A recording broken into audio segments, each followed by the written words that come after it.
당신이 구단주라면 어떤 감독을 선택하시겠습니까?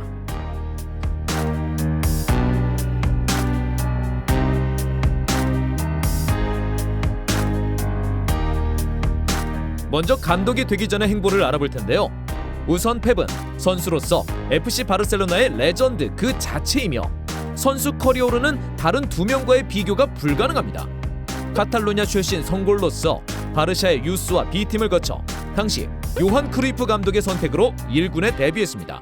당시만 해도 덜 주목받던 수비형 미드필더 자리에서 활약하며 총 10시즌간 리그 6회, 컵대회 1회, 그리고 챔피언스리그의 전신 유러피언 컵에서도 1회의 우승을 차지하는 데 주역이 됐습니다. 이적 이후에는 세리에 A, 중동 등에서 뛰었으나 각종 문제들이 복합적으로 생기며 좋은 행보를 이어가지는 못했죠. 클롭은 주로 분데스리가2에 속해 있던 마인츠에서 11년간 활약하며 선수 생활의 대부분을 보냈습니다. 팀의 주축으로 활약하며 스트라이커에서 수비수로 포지션 변경을 하기도 했죠. 특히 개인 기량보다는 높은 전술 이해도와 리더십 측면에서 높은 평가를 받았는데 이는 향후 마인츠의 감독직으로 데뷔하는 데 가장 결정적인 이유가 되었습니다. 무리뉴는 그야말로 선수로서는 커리어가 없다고 해도 무방합니다. 스스로의 한계를 일찌감치 인정하고 만 24세에 은퇴를 결정했는데 그와 동시에 감독이 되기 위한 과정들을 밟았습니다. 대학원에 진학하여 체육교육학 코스를 수료하기 위해 실제로 체육교사로 5년간 근무하기도 했으며 최종적으로는 잉글랜드 축구협회의 코칭 코스를 수료하게 됩니다. 펩은 선수 생활 은퇴 후 1년간 바르셀로나 B팀 감독을 거쳐 08-09 시즌 곧바로 A팀의 감독 데뷔에 성공합니다. 그리고 바르샤의 상징인 유스 시스템, 라마시아 출신의 선수들, 스승이자 전직 감독인 요한 크루이프의 전술과 팀 색깔을 이어받아 두 가지를 성공적으로 융화시키며 곧바로 감독으로서도 빛을 보게 되었죠. 불과 감독 1년 차부터 무려 트래블이라는 대업을 달성했고 09-10 시즌에는 6관왕이라는 전무했던 기록을 세우며 바르샤를 그야말로 유럽 최고의 자리에 올려놓았습니다. 이후 팀은 황금기를 맞이했고 바르샤 천하를 도래시키며 팀은 4시즌간 무려 14개의 트로피를 쓸어 담았습니다.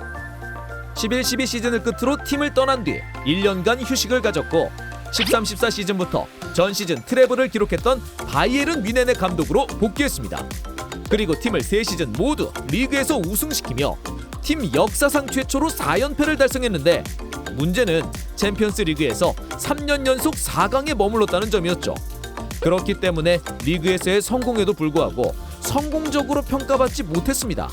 그렇게 팀을 떠난 뒤 16-17 시즌부터 프리미어리그 맨체스터 시티로 자리를 옮겨 21-22 시즌 현재까지 감독직을 수행하고 있는데요.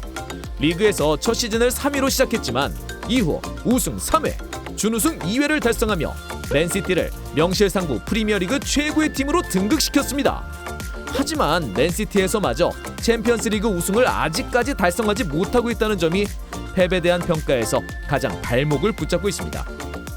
그렇기에 20-21 시즌 첼시에게 패한 결승전은 천추의 한이 되었죠. 클롭은 마인츠에서의 오랜 선수 생활을 높게 평가받아 선수 겸 감독직 제안을 받게 됩니다. 34세의 나이에 선수 은퇴를 선택하고 00-01 시즌부터 당시 2부 리그에 머무르고 있던 마인츠의 감독으로 데뷔한 것이죠. 자신의 전술 철학을 팀에 빠르게 녹여냈고 3시즌 만에 팀 역사상 첫 분데스리가 승격을 성공시켰는데 3시즌 만에 강등당하고 재승격에 실패하게 되자 자진사임을 택했죠. 그리고 조금은 의외라고 볼 수 있었던 분데스리가의 명문 도르트문트의 제안을 받아 08-09 시즌부터 복귀하게 되는데 당시 도르트문트는 팀 재정이 그야말로 해체 직전까지 가기도 하고 팀 전력도 전 시즌 13위까지 추락하기도 하는 등 총체적 난국의 상태였습니다. 클롭은 부임 후 빠르게 팀을 재정비하기 시작했는데 특히 팀 재정 상태로 인해 자신의 능력을 활용하여 가성비의 극대화를 추구한 채 스쿼드를 대대적으로 물갈이했죠. 그리고 부임 세 번째 시즌인 10-11 시즌에 도르트문트는 기적과도 같은 리그 우승에 성공했습니다. 그렇게 총 7시즌간 리그 우승 2회, 바이에른에게 아쉽게 패했던 결승으로 인한 챔피언스리그 준우승 등 다시 도르트문트를 유럽 정상권에 올려놓은 클롭은 자신 또한 명장 반열에 오를 수 있었죠. 14-15 시즌을 끝으로 팀을 떠난 뒤 15-16 시즌 중반 과거의 영광을 뒤로한 채 오랫동안 중위권에 머물고 있던 프리미어리그 리버풀의 소방수로 부임하게 됩니다. 이는 마치 도르트문트 부임 당시와 비슷한 면이 많았는데 클롭은 다시 한번 자신의 능력을 발휘하며 16-17 시즌 팀을 리그 4위까지 끌어올렸습니다. 다음 시즌에는 챔피언스리그 결승까지 진출하더니 18-19 시즌에는 리그 준우승과 더불어 무려 14년 만에 팀을 유럽 챔피언의 자리에 올려놓았습니다. 이런 기세는 19-20 시즌 30년 만에 리그 우승까지 이어졌죠. 클롭의 부임 불과 몇 년 만에 리버풀은 다시 한번 유럽 최고의 팀 중 하나의 자리로 복귀할 수 있었고 이는 현재까지도 진행되고 있습니다. 무리뉴는 코치 코스 수료 후 통역관, 코치 등 오랫동안 실전에서 경험을 쌓으면서 유럽 축구의 많은 인사들과 교류를 했고 FC 바르셀로나의 수석 코치를 거쳐 자국 포르투갈에서 0001 시즌 벤피카의 감독에 선임되며 드디어 감독 커리어를 시작했습니다. 이후 조기에 경질되었지만 중위권 클럽을 거쳐 실력을 인정받으며 01-02 시즌 후반 FC 포르투 감독 자리에 선임, 드디어 제대로 된 감독 커리어를 다시 시작했습니다. 그리고 전설이 된 03-04 시즌 리그 2연패와 함께 포르투를 챔피언스리그에서 그야말로 깜짝 우승시키며 전 세계의 주목을 받게 됩니다.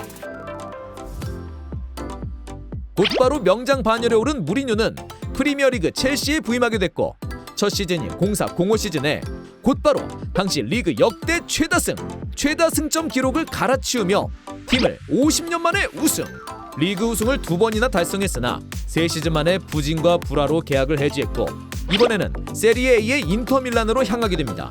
그리고 09-10 시즌 인테르가 트래블 달성에 성공하며 무리뉴는 역사상 6번째로 트래블 달성 감독에 등극, 또한 역사상 3번째로 두 팀의 감독으로 비기어를 차지한 기록을 세우기도 했습니다. 10-11 시즌부터는 레알 마드리드로 자리를 옮기며 커리어상 최고의 메가 빅클럽에 부임하게 되었는데요.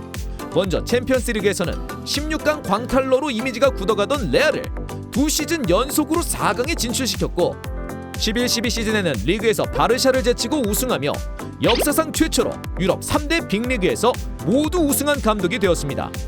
이렇게 세계 최고 명장 반열에 오른 무리뉴는 이후 첼시에 복귀하여 14-15 시즌 다시 한번 리그 우승을 팀에 안겨주었고 맨체스터 유나이티드, 토트넘을 거쳐 21-22 시즌 현재 AS 로마 감독직을 수행하고 있습니다. 맨체스터 유나이티드 시절 이후로는 리그와 챔피언스리그에서 모두 무관을 기록하며 과거의 명성에 조금은 흠집이 나 있는 상태라고도 볼 수 있겠네요. 오늘은 새 감독의 감독 이전의 커리어와 본격적인 감독으로서의 커리어를 비교해보았는데요. 세계 최고의 명장들답게 누가 우위라고 쉽게 정할 수 없다는 것을 알 수 있었죠. 이만 마무리하겠습니다. 터치비 제작에 큰 도움을 주고 있는 압도적 국내 1위 스코어 888. 스팔은 건전한 스포츠 승부 예측 게임 문화를 선도합니다. 일부 영상에서 과르디올라, 클롭, 무리뉴의 감독 전후 커리어로 비교해봤는데요. 오늘은 이어서 그들의 전술 스타일 그리고 각종 이슈를 기준으로 비교해보도록 하겠습니다.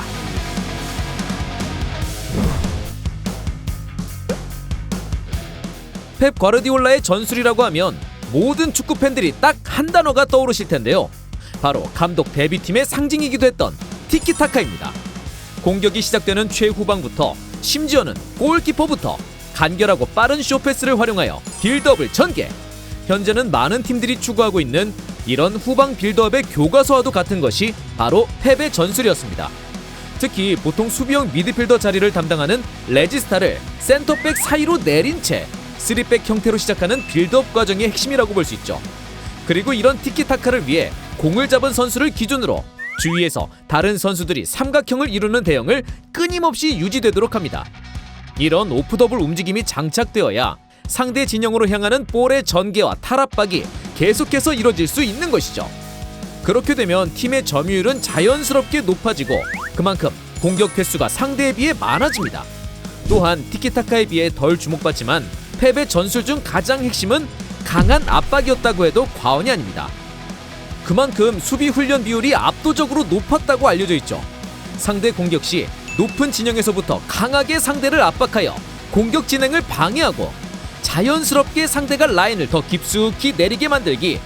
그렇게 최단 시간에 다시 공 소유권을 가져와 곧바로 위험 지역에서 다시 공격을 시작할 수 있게 하는 것입니다. 물론 펩이 여러 팀을 거치면서 바르샤 시절과는 조금씩 다른 수많은 세부적인 전술들을 구현하고 있지만 후방 빌드업과 점유율, 강한 압박이라는 가장 큰 틀은 유지되고 있는 것을 볼 수 있죠. 클롭의 시그니처는 바로 게겐 프레싱입니다. 도르트문트에서부터 접목하여 리버풀까지 이어져 왔고 어려웠던 상황의 두 팀을 강팀 반열에 올려놓는데 가장 큰 공헌을 한 전술이죠. 특히 전 세계적으로 대세였던 점유율, 빌드업 중심의 전술을 마치 카운터 칠 수 있는 전술로서 실제로 그것을 구사하는 팀들을 상대로 큰 효과를 보기도 했습니다. 게겐 프레싱은 볼 소유권을 잃는 트랜지션이 일어나는 그 순간 공이 향하는 상대의 공간이나 선수를 향하여 근처에 있는 최대한 여러 명이 자신의 포지션이나 포메이션에 구애받지 않고 강하게 압박을 가하는 것으로 일반적인 전방 압박과는 차이가 있습니다. 상대의 공격 전개나 빠른 역습 시도 자체를 최단 시간에 차단함으로써 성공했을 때는 상대 깊은 진영에서 다수의 선수들이 곧바로 공격 전개를 할 수 있다는 공격적인 장점이 있죠. 한편으로 게겐 프레싱은 선수들에게 가해지는 체력 부담, 선수들이 전술적으로 일체되지 않은 움직임을 보일 때의 허술함, 그리고 넓은 뒷공간에 대한 리스크를 안고 있습니다.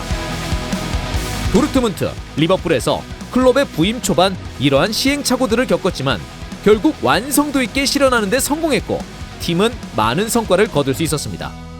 무리뉴의 전술은 그야말로 실용성, 실리적인 축구 그 자체라고 정의할 수 있습니다.